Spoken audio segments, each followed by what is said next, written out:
Bonjour à tous. Pour étudier la convergence d'une série de puissances, il existe plusieurs critères. Dans cette vidéo, je vais présenter et utiliser le critère généralisé de D'Alembert pour trouver l'intervalle de convergence de quelques séries de puissances. Le critère généralisé d'Alembert dit que pour une série de termes général UN, où UN est n'importe quel réel sauf le zéro, eh bien, on peut évaluer la limite du quotient de deux termes consécutifs, UN plus 1 sur UN, en valeur absolue. Et cette valeur qu'on peut nommer L, si elle est plus petite que 1, alors la série converge. Si elle est plus grande que 1, la série diverge. Et si elle est égale à 1, alors on ne peut rien conclure. Ce qui veut dire que la série peut, dans certains cas, converger ou diverger. Il faut utiliser d'autres tests. Remarquez une chose, c'est que la limite de UN plus 1 sur UN, ça correspond en fait à la valeur absolue de R si la série est géométrique. Donc, si la série est géométrique, le critère généralisé de D'Alembert fonctionne. Exemple 1, trouvez l'intervalle de convergence de la série suivante et sa somme si possible. Dans cette série, c'est clairement pas une série géométrique puisque pour une série géométrique, l'indice devrait seulement être à l'exposant être degré 1 et ici on a un n factoriel. Donc c'est plutôt le critère de D'Alembert qu'il va falloir utiliser. D'abord, on va énoncer le critère utilisé et trouver le centre de l'intervalle de convergence. Le critère utilisé, c'est le critère généralisé de D'Alembert et pour trouver le centre de l'intervalle de convergence, on cherche la valeur de x qui annule à peu près tous les termes de la série sauf possiblement le premier. Ici, cette valeur est 0. Ensuite, comme première étape, pour les valeurs de x qui ne sont pas égales à 0, il faut simplifier l'expression un plus 1 sur un. Je vous recommande d'abord d'écrire l'expression un plus 1 sur un en deux parties, comme étant plutôt un plus 1 multiplié par l'inverse de un. Un plus 1, ce n'est que le terme général et à toutes les valeurs de n, je vais y substituer la valeur n plus 1 entre parenthèses si nécessaire. Donc, x puissance n plus 1 divisé par, ouvre la parenthèse n plus 1, ferme la parenthèse, factoriel de n plus 1. Et ensuite, je vais multiplier par l'inverse du terme général tel quel. Donc, x exposant n au dénominateur et n factoriel remonte au numérateur. Ensuite, je vais tenter de simplifier les puissances de x. Donc, x exposant n plus 1 divisé par x exposant n, je soustrais les exposants, n plus 1 moins n me donne 1. Ensuite, je vais tenter de simplifier les factoriels. Comment simplifier les factoriels? Eh bien, d'abord, il faut connaître la règle suivante. Si j'ai la factorielle, par exemple, n plus 1, bien, je sais que c'est n plus 1 fois un entier de moins qui est n, fois un entier de moins qui est n moins 1, fois, etc., jusqu'à fois 3, fois 2, fois 1. Remarquez que n factoriel est présent dans ce développement. On peut donc réécrire n plus 1 factoriel comme étant égal à n plus 1 fois n factoriel. Et c'est ce que je vais utiliser ici. Au numérateur, je recopie n factoriel et au dénominateur, n plus 1 factoriel, qui est la plus grosse factorielle des deux, est recopié comme étant n plus 1 fois n factoriel. Les n factoriels se simplifient et ainsi j'obtiens x divisé par n plus 1. Prochaine étape, on va évaluer la limite quand n tend vers l'infini de un plus 1 sur un en valeur absolue. Donc, je réécris l'expression, mais un plus 1 sur un, je l'ai déjà calculé, c'est x divisé par n plus 1, le tout en valeur absolue. Il faut connaître les propriétés de la valeur absolue rendue ici. Il faut savoir qu'un produit ou un quotient de valeur peut être séparé en le produit de valeur absolue. Donc, ici, je peux mettre valeur absolue de x divisé par valeur absolue de n plus 1. Mais puisque n est plus grand que 0, n plus 1 est toujours positif et je peux carrément enlever la valeur absolue ici. Prochaine étape est subtile. Il faut savoir que dans l'intérieur de la limite, ce qui est variable, c'est la variable n, c'est l'indice de sommation. X, bien que ce soit une lettre, ce n'est pas une variable dans le contexte de la limite, donc il joue le rôle d'une constante. Et par les propriétés de la limite, je peux mettre valeur absolue de x en évidence, et donc il ne reste dans la limite que 1 divisé par n plus 1. Lorsque n va vers l'infini, j'ai 1 sur un nombre infiniment grand, ça tend vers 0. J'ai donc valeur absolue de x fois 0. Et ça vaut 0, peu importe la valeur de x, donc c'est égal à 0 pour tout x appartenant au réel. Troisième étape, je vais trouver les valeurs de x pour lesquelles L est plus petit que 1. Ici, c'est très facile parce que L égale 0 et c'est plus petit que 1 pour tout x appartenant au réel, donc c'est toujours vrai. Quatrième étape, on va faire l'étude aux bornes, mais ici, les bornes de l'intervalle, notre intervalle va de moins l'infini à l'infini, et donc il n'y a pas vraiment de bornes. Alors l'étude aux bornes ne sera pas nécessaire quand la série converge sur toutes les valeurs réelles. Finalement, on va faire la conclusion. Donc la série de départ converge pour tous les x appartenant au réel. On peut aussi dire pour tous les x appartenant à l'intervalle de moins l'infini à plus l'infini. Exemple 2, trouver l'intervalle de convergence de la série suivante et sa somme si possible. Donc encore une fois, ce n'est pas une série géométrique puisqu'il y a n plus 1 au dénominateur, donc l'indice de sommation n n'est pas seulement à l'exposant. Alors je vais énoncer le critère utilisé puis trouver le centre de l'intervalle de convergence. Ici, je vais utiliser le critère généralisé de D'Alembert et le centre de l'intervalle de convergence est un petit peu plus difficile à trouver.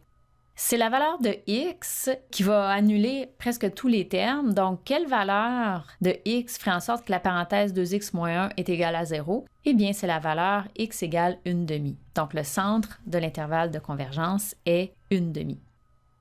Première étape, pour x qui n'est pas égal à 1/2, je vais tout simplifier l'expression un plus 1 sur un. D'abord, j'écris un plus 1 sur un en deux parties, un plus 1 multiplié par l'inverse de un. Un plus 1, je prends l'expression du terme général et je remplace tous les n par parenthèse n plus 1. Donc, au dénominateur, ça me donne n plus 1 entre parenthèses plus 1, multiplié par le terme général lui-même, tel quel, inversé, donc 2x moins 1 exposant n au dénominateur et n plus 1 au numérateur. Pour simplifier cette expression, d'abord, les 2x moins 1 à des puissances différentes, je vais soustraire les exposants. N plus 1 moins n, il me reste 1. Et je vais laisser tel quel n plus 1 divisé par n plus 2. Pour l'instant, je ne peux pas simplifier cette expression. Étape 2, je vais évaluer la limite quand n tend vers l'infini de un plus 1 sur n en valeur absolue. Eh bien, un plus 1 sur un, je l'ai déjà calculé et simplifié. C'était 2x moins 1 multiplié par n plus 1 divisé par n plus 2. À l'aide des propriétés de la valeur absolue, je vais séparer le produit et le quotient. Je vais faire la limite quand n tend vers l'infini de valeur absolue de 2x moins 1 fois valeur absolue de n plus 1. Mais puisque n plus 1 est toujours positif, je peux carrément enlever la valeur absolue. Même chose pour n plus 2, je peux enlever la valeur absolue parce que n plus 2 est toujours plus grand que 0, n étant notre indice de sommation. Dans les propriétés des limites, puisque ici c'est n qui est la variable dans la limite, 2x moins 1 est une constante et donc peut être sorti de la limite. Je me retrouve seulement avec la limite quand n tend vers l'infini de n plus 1 sur n plus 2. Donc j'obtiens valeur absolue de 2x moins 1 multiplié par le résultat de cette limite.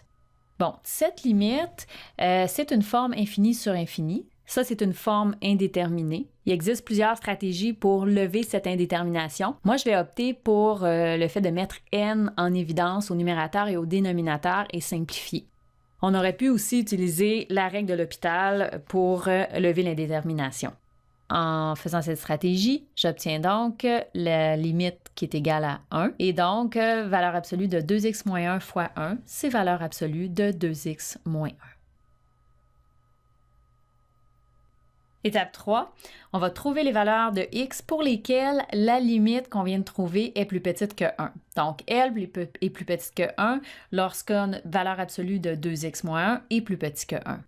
Lorsqu'on a la valeur absolue d'une fonction plus petite que 1, c'est équivalent à coincer la fonction entre moins 1 et 1. Donc, c'est ce qu'on va faire. 2x moins 1 doit être coincé entre moins 1 et 1. Je vais essayer d'isoler x. Donc, pour ce faire, je vais additionner 1 de chaque côté de l'inégalité. Donc, moins 1 plus 1. 2x moins 1 plus 1, ça donne 2x et 1 plus 1, ça donne 2. Ensuite, pour me débarrasser du 2, je vais diviser par 2. Donc, moins 1 plus 1, ça donne 0. 0 divisé par 2, c'est 0. 2x divisé par 2, c'est x. Et 2 divisé par 2, ça va me donner 1. Donc, x se situe entre 0 et 1. Je peux donc conclure avec ça que la série converge pour tous les x compris entre 0 et 1. Si je dessine l'intervalle, ça va me faire un intervalle ouvert en 0, ouvert en 1, et toutes les valeurs entre les deux, ce sont les valeurs pour lesquelles la série converge. Donc, la série est convergente si L est plus petit que 1. On vient de démontrer que c'est pour X compris entre 0 et 1. Qu'en est-il des autres options? On sait que le test est non concluant si L est égal à 1. À quoi ça correspond? Bien, ça correspond aux valeurs où valeur absolue de X est égale à 1. Pour enlever la valeur absolue, on met plus ou moins 1 et on trouve deux solutions, x égale 0, x égale 1. C'est donc que le cas non concluant, ce sont les valeurs aux bornes de l'intervalle. Bien, ces valeurs-là, on va être obligé de les prendre à part et faire un autre test pour savoir si la série converge en ces valeurs. On sait, en dernier lieu, que la série est divergente si L est plus grand que 1, c'est-à-dire partout ailleurs. Donc, on n'a pas besoin vraiment de faire de test, on sait que partout ailleurs, la série va être divergente.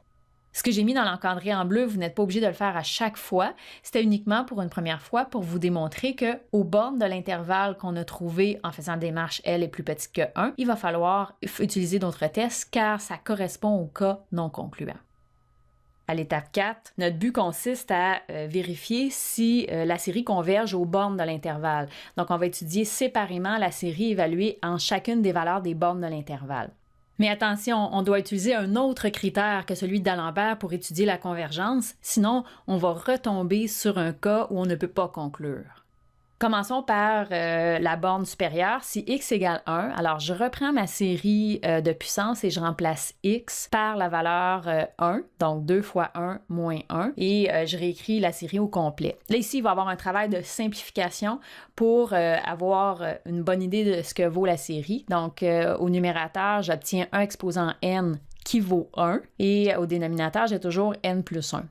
Alors, vous utilisez tous les critères que vous connaissez pour les séries numériques. Alors ici, moi, j'observe que ça ressemble à une série harmonique, sauf que ça commence à 1,5 plutôt qu'à 1. Donc, j'ai juste posé que c'était la série harmonique sans le premier terme. Et cette série-là, on le sait qu'elle diverge. Donc, il faut exclure la valeur x égale 1 de l'intervalle de convergence. On va étudier maintenant la borne inférieure. Si x égale 0, alors je reprends ma série de départ, je remplace x par la valeur x égale 0, je simplifie mon expression, j'obtiens donc moins 1 exposant n divisé par n plus 1. Ça, c'est une série alternée. En fait, je peux la simplifier pour la ramener à ce qu'on appelle une série harmonique alternée. Et une série harmonique alternée, sans le premier terme, cette série, on peut démontrer qu'elle converge. On peut démontrer ça par le critère de Leibniz, qu'on appelle aussi critère des séries alternées. Donc, il faut inclure x égale 0 dans l'intervalle de convergence. On est prêt à conclure. Donc, la série de départ converge pour tout x dans l'intervalle allant de 0 à 1. On vient de démontrer qu'il faut inclure 0 et exclure 1.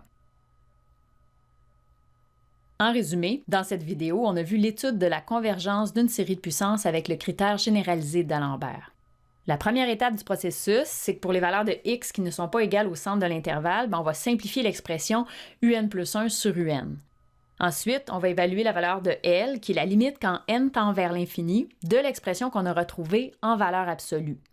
Le critère d'Alembert nous dit que si L est plus petit que 1, la série converge. Donc, on va trouver toutes les valeurs de x pour lesquelles ceci est vrai et ça va nous donner un intervalle ouvert centré en la valeur de c.